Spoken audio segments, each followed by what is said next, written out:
So my name is Ian McKinley, I'm 28 and I'm a professional rugby player living over in Italy. I always wanted to play rugby. I just remember growing up as a kid watching the Five Nations as it was at the time during the 90s and I've just been enthralled by the actual game.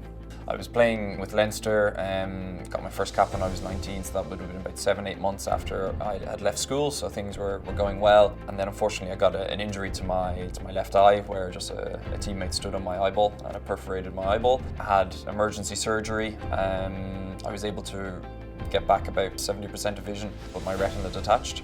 And unfortunately I had to make a decision at the age of 21 to stop playing. I was left as a 21-year-old with a half-done education and my sporting dream taken away from me.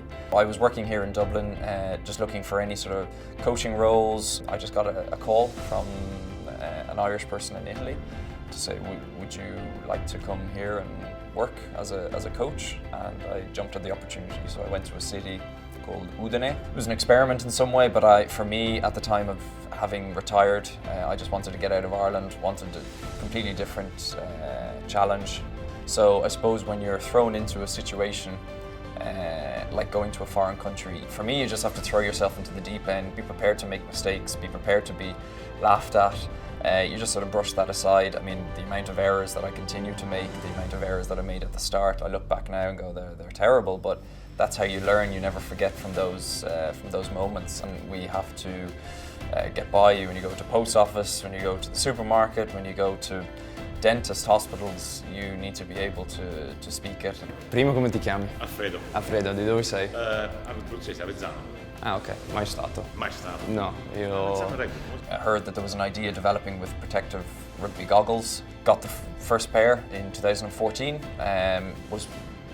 Stepped onto the field, so 3 years after I initially retired. Just luckily enough, I got signed by Benetton Treviso, who are one of the 2 professional teams in Italy, and I've been there for 2 years. I've had 2 really successful seasons.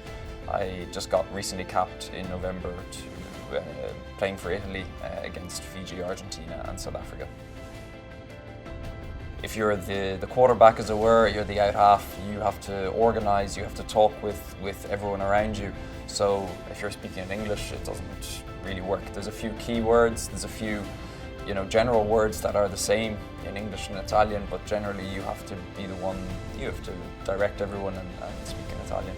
In Udine, there was not too many people that spoke English, so you were always in contact with people. You always had to speak, you always had to get your message across. It took about a year, like a year of a lot of frustration, but after about a year, just words started flowing a lot more. If you pursue a different language, it definitely can open up avenues for you and just give you options. I think that's the most important thing in this world at the moment, is to have options, and you can pursue whatever you want to pursue, whether that is music, sport, drama. So yeah, it's used every day, and it's given me confidence to possibly learn another language. For me, it's a really beautiful language, and it's given me a huge amount of confidence just knowing that I can learn that, considering in school I wasn't that strong. So it's given me a lift.